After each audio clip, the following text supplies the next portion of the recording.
उसमें महंगाई ने कमर तोड़ के रख दिया है। जो सरकार 2014 में नारा बुलंद करके आई थी, बहुत हुई महंगाई की मार, अब की बार मोदी सरकार, गलत जीएसटी और नोटबंदी ने इस पूरी अर्थव्यवस्था को पूरी तरह से लचर कर दिया है। और आज़ादी के बाद पहली बार देश आज इतने कर्जे पे डूबा हुआ है। 2014 में जब तक कांग्रेस की सरकार थी तब देश पे कुल कर्जा था 55 लाख करोड़ का, और आज की तारीख में देश पे कर्जा है 155 लाख करोड़ रुपए का। तो भारतीय जनता पार्टी की ये सरकार किसानों का कर्जा माफ नहीं करती है, क्योंकि उनको किसानों से कोई लेना देना नहीं है। इस यात्रा का जो मुख्य उद्देश्य था वो राजनीति से ऊपर उठ के एक देश आज जिस दौर से गुजर रहा है, जो मुद्दे आज देश के सामने हैं, चाहे वो बेरोजगारी का मुद्दा हो, महंगाई का मुद्दा हो, जिस तरह से भारतीय जनता पार्टी और आरएसएस की विचारधारा इस देश को जाति, धर्म, खान पान, वेशभूषा के नाम पे तोड़ना चाहती है, चाहे वो मुद्दा हो, ये तमाम मुद्दों को लेकर आदरणीय राहुल जी इस यात्रा पे निकले थे, भारत जोड़ने निकले थे। और जो हमारी भारत देश की जो ताकत है, अनेकता में एकता, जो हमारी पहचान है, जो हमारी विभिन्नता हमारी पहचान है, जहाँ हर 50 मील पर कभी भाषा बदलती तो कहीं खान पान बदलता तो कहीं वेशभूषा बदलती है, पर हम सब एक सुंदर गुलदस्ते की तरह हैं। तो ऐसी जो हमारी पहचान को बचाने के जो राहुल जी आज 3900 किलोमीटर चल के कन्याकुमारी से कश्मीर की ओर बढ़ रहे हैं, तो ऐसे में एक महान उद्देश्य के साथ राहुल जी निकले थे, और इस उद्देश्य को पूरे देश में उन्होंने बांटा। नफरत छोड़ो भारत जोड़ो के नारे से ये रैली चलती थी, और इसके बाद इसके समापन का समय जब आ गया है तो इस कार्यक्रम को आगे बढ़ाते हुए हाथ से हाथ जोड़ो अभियान का कार्यक्रम कांग्रेस पार्टी ने दिया है, जो 26 जनवरी से लॉन्च होगा, शुरू होगा और 2 महीने ये चलेगा। 26 मार्च तक ये कार्यक्रम चलेगा। इसके तहत हर घर घर कांग्रेस जन पहुंचेंगे। 6 लाख गांव में, 2.5 लाख ग्राम पंचायतों और 10 लाख मतदाता बूथों तक कांग्रेस जन पहुंचेंगे, और ये इसका नेतृत्व ब्लॉक कांग्रेस कमेटियां करेंगी, जिसमें प्रदेश के बड़े नेता से लेकर छोटे नेता, कार्यकर्ता सभी इसमें सम्मिलित होंगे। और इसमें जो संदेश राहुल जी का है उसको लेके कार्यकर्ता घर घर पहुंचेगा, और संदेश के साथ ही कांग्रेस ने एक आरोप पत्र जारी किया है बीजेपी की सरकार के खिलाफ। उस आरोप पत्र को भी लेके हमारा कार्यकर्ता घर घर पहुंचेगा, और इस आरोप पत्र में सभी मुद्दों पे चर्चा की गई है वो घर घर पहुंचाएगा। और साथ ही जो मकसद को लेकर राहुल जी निकले थे उस मकसद को भी घर घर पहुंचाएगा। किस तरह से आज देश को एकजुट होने की जरूरत है। आज देश जिस दौर से गुजर रहा है उसमें महंगाई ने कमर तोड़ के रख दिया है। जो सरकार 2014 में नारा बुलंद करके आई थी, बहुत हुई महंगाई की मार, अब की बार मोदी सरकार, उस सरकार का ये 9 साल, पिछले 9 साल का रिकॉर्ड उठा के देखिए। जो गैस के सिलेंडर 400 रुपये की आती थी, वो आज गैस 1100, कहीं 1150 की भाव मिल रही हैं। जो पेट्रोल डीजल के भाव 70 रुपये लीटर हुआ करता था, आज 100 पार कर चुका है। 55 डीजल हुआ करता था, जो आज 90 पहुंच गया है। इसी तरह से खाने का तेल जो 60-70 रुपये किलो होता था, वो आज 200 पार हो चुका है। आज ही मैं दैनिक भास्कर में पढ़ रही थी कि आटा पिछले 1 साल में 40% ज़्यादा महंगा हो गया है। आज ब्रांडेड आटा 45 से 55 रुपये किलो और नॉन ब्रांडेड खुला आटा 38 से 40 रुपीस केजी आ रहा है। आप सोचिए एक आम व्यक्ति किस तरह से इतनी महंगाई में सर्वाइव कर रहा है इस देश में। आज महंगाई की मार इतनी जोर के पड़ रही है कि लोग अब कह रहे हैं कि बस हुई महंगाई की मार, बस करो मोदी सरकार। अब लोग चीख चीख के ये कह रहे हैं, पूरे देश में कह रहे हैं। तो महंगाई ने कमर तोड़ के रखी हुई है। साथ ही जीएसटी और नोटबंदी, गलत जीएसटी और नोटबंदी ने इस पूरी अर्थव्यवस्था को पूरी तरह से लचर कर दिया है। अर्थव्यवस्था पूरी तरह से देश की बिगाड़ दी है। मतलब दही, पनीर, लस्सी, आटा, सूखा सोयाबीन, मटर, मुरमुरे सभी पर जीएसटी लगा दी गई है। यहाँ तक कि आईसीयू की बेड पे तक जीएसटी है। तो जीते जीते तो जीएसटी का हमको सामना करना ही है। साथ मरने के बाद शमशान घाटों के नए निर्माण पे भी जीएसटी लगा दी, वहां भी जीएसटी हमारा पीछा छोड़ने को तैयार नहीं। मतलब शमशान तक जीएसटी हमारे साथ चलने वाला है कुल मिला के। और एक तरफ तो अंतर्राष्ट्रीय बाजार में कच्चा तेल के भाव गिर रहे हैं, पर सरकार कच्चे तेल, डीजल और पेट्रोल के भाव दिन पर दिन बढ़ाती जा रही है। और इस तरह लगातार पेट्रोलियम प्रोडक्ट्स पे लगाया हुआ जो एक्स्ट्रा कर है, उसके चलते 29 लाख करोड़ रुपए जनता की जेब से निकल चुके हैं। अब तो गाड़ी चलाना मुश्किल होता जा रहा है। इसी तरह से देश में जो असमानता और का जो दौर चल रहा है, जहां 5% अमीर जो उद्योगपति हैं वो 7% देश की संपत्ति पे कब्जा कर रहे हैं, और वहीं जो 50% आम जनता है उसके पास केवल 3% संपत्ति देश की है।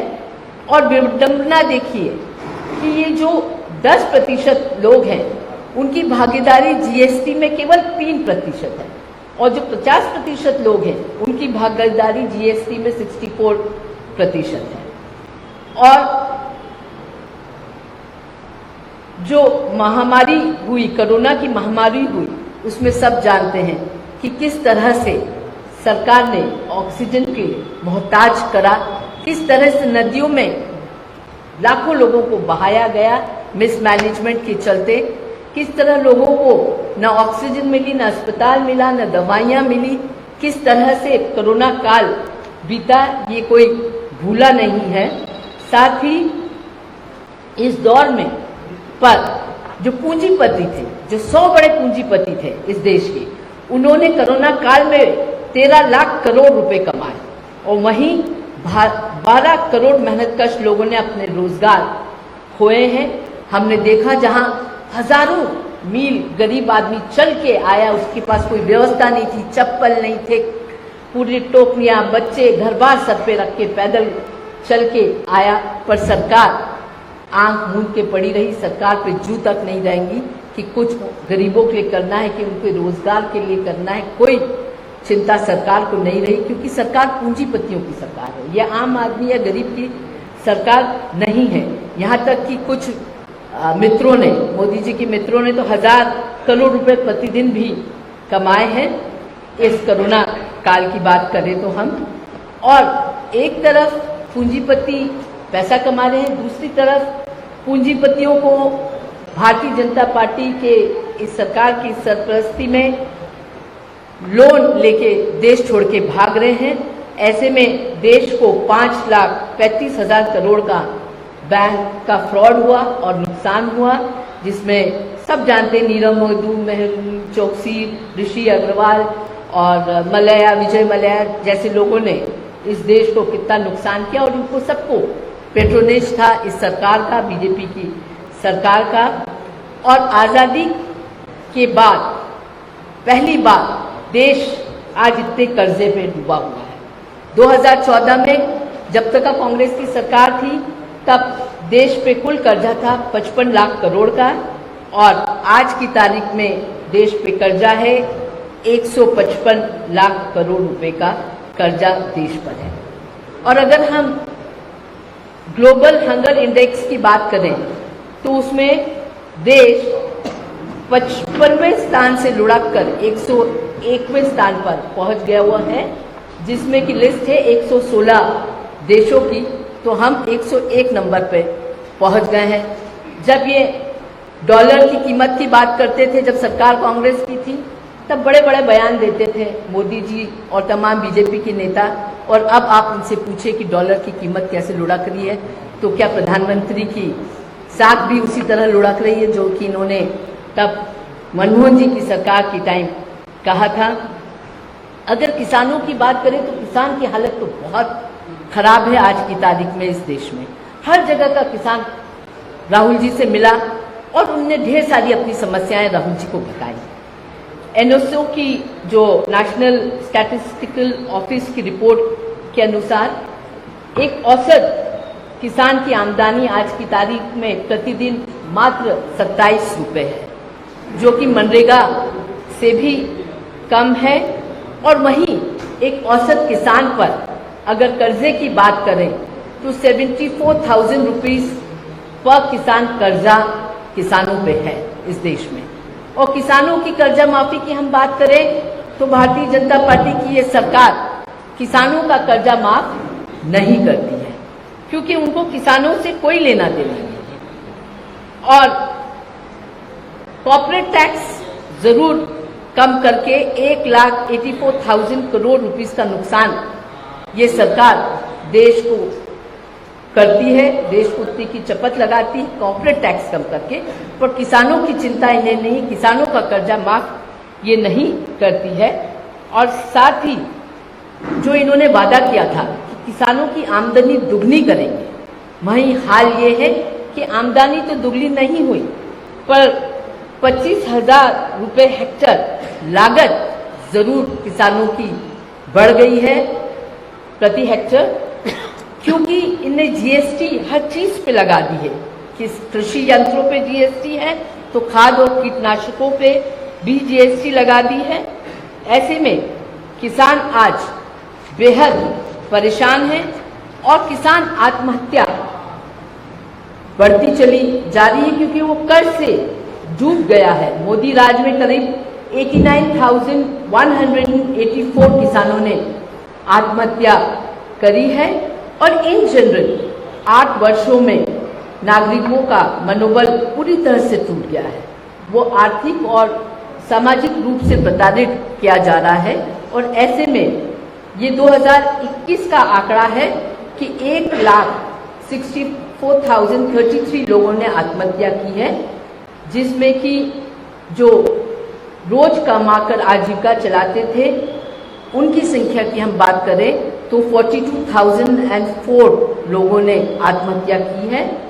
इनके अलावा 23,179 गृहिणियों ने, 13,714 बेरोजगारों ने, 13,089 छात्रों ने और 10,881 किसानों ने आत्महत्या की है। तो जो एक निराशा का माहौल है, कुल मिला के एक अंधकार लोगों को दिख रहा है, रोजगार नहीं है, महंगाई है, इसके चलते एक निराशा है, एक पूरी तरह से जिसे कहना चाहिए होपलेस की एक स्थिति बनी हुई है कि जहां कोई आशा लोगों में बची नहीं हुई है। और इससे ध्यान मोड़ने के लिए मोदी सरकार कहीं धर्म के नाम का जहर फैलाती, कहीं जाति के नाम का जहर फैलाती है, कहीं पिक्चरों में रंग क्या होना चाहिए उस पर चर्चा करती है। पर जो मुद्दे हैं इस देश पे कि बेरोजगारों को रोजगार कैसे मिलेगा, नवयुवकों की शिक्षा आज 3 गुना महंगी हो गई है, तो बच्चों को शिक्षा कैसे मिलेगी, महंगाई कैसे कम होगी, इस पे कोई चर्चा कभी नहीं होती है, इस पे कोई चिंता इस सरकार की नहीं है। ये सरकार ध्यान मोड़ने के लिए धर्म का उपयोग करती है। धर्म, जाति, भाषा, खान पान, वेशभूषा, तमाम चीजों पर चर्चा करती है। आदरणीय राहुल जी की यात्रा पे भी जो मुद्दे राहुल जी उठा रहे थे उस पर कोई चर्चा नहीं थी। मुद्दा उनके लिए था कि राहुल जी की दाढ़ी बड़ी क्यों है, राहुल जी ने जूते कौन से पहने हैं, राहुल जी ने टी शर्ट कौन सी पहनी है, राहुल जी को ठंड लग रही कि नहीं लग रही है, कि कोई ऐसी टी शर्ट पहनी जो टेम्परेचर मेंटेन करता है बॉडी का। ये तमाम चीजों पर उनकी चिंता थी, पर उनकी चिंता जो मुद्दे राहुल जी उठा रहे थे उस पर बिल्कुल भी नहीं थी, उस पर उन्होंने कोई टिप्पणी नहीं करी। और साथ ही अंतर्राष्ट्रीय स्तर की अगर हम बात करें तो चीन की जो घुसपैठ है उस पर भी मौन धारण करे हुए हैं। आपको जो प्रेस नोट मिलेगा उसमें 2000 किलोमीटर लिखा है, वो 2000 वर्ग किलोमीटर है, प्लीज आप लोग करेक्ट कर लीजिएगा। तो 2000 वर्ग किलोमीटर पर चीन ने कब्जा कर रखा है हमारी सरहद पे, और साथ ही वहां रिहायशी कॉलोनी बना ली है, परमानेंट स्ट्रक्चर बना लिया आर्मी का। पर सरकार चुप्पी साधे हुए और हम पूरी तरह से डिनायल में हैं कि ऐसा कुछ हुआ है।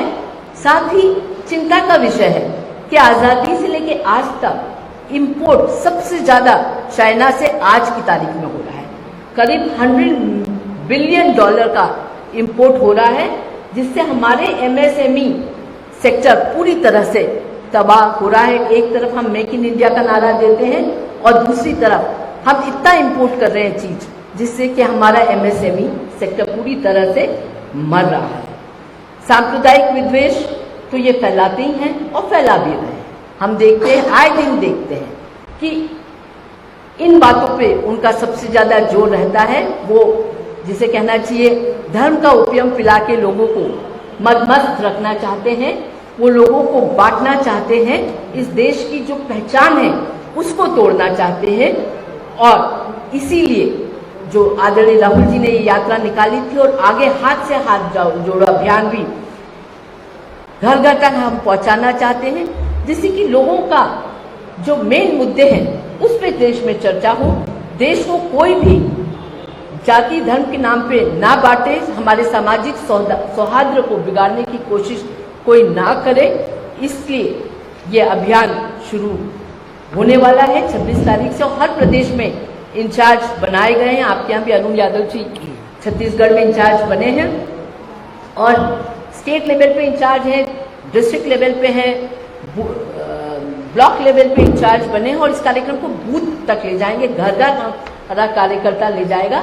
और निश्चित ही ये जो महान यात्रा आदरणीय राहुल जी की थी उससे पूरे देश ने का आज नैरेटिव बदला है। लोग सोचने लगे हैं कि आखिर मुद्दे देश के क्या हैं, अपने मुद्दे की चर्चा कर रहे हैं। और माफ करना, आप लोगों की गलती नहीं है, पर जैसे राहुल जी ने कहा कि ये मीडिया मैन ने मीडिया हाउसेस के दबाव में जिस तरह से मीडिया के माध्यम को भी से भी लोगों मुद्दे पर ना सोचे, उस और कोशिश जो हो रही है वो बेहद शर्मनाक है।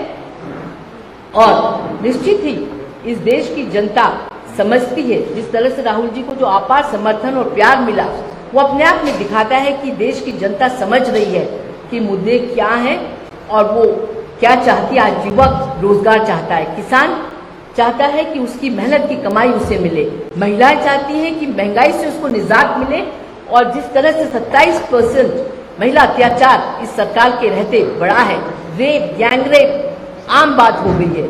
और साथ ही जो सरकार इन लोगों को बचाने की कोशिश करती है, जो रेपिस्ट है उनको संरक्षण देने की कोशिश करती है, वो बेहद शर्मनाक है। और कुपोषण की बात करें तो 21 करोड़ कुपोषित बच्चे इस देश में आज हैं। तो पूरी तरह से देश हर तरह से पिटा हुआ है और इस सरकार के चलते कोई उम्मीद भी नहीं, क्योंकि बातें बड़ी बड़ी की गई थी। पर आज असलियत से हम वाकिफ है कि आज असलियत धरातल पे क्या है। ऐसी सरकार के मुद्दे हम जनता के बीच में इस अभियान के माध्यम से ले जाएंगे। नेशनल दस्तक की आपसे गुजारिश है कि अगर इसको बचाना चाहते हैं तो नेशनल दस्तक को सब्सक्राइब करने के लिए रेड कलर के सब्सक्राइब बटन को दबाएं, फिर बेल आइकन की घंटी दबाएं। नेशनल दस्तक को बचाने के लिए बहुत जरूरी है कि हर खबर को शेयर करें, लाइक करें, कमेंट जरूर करें।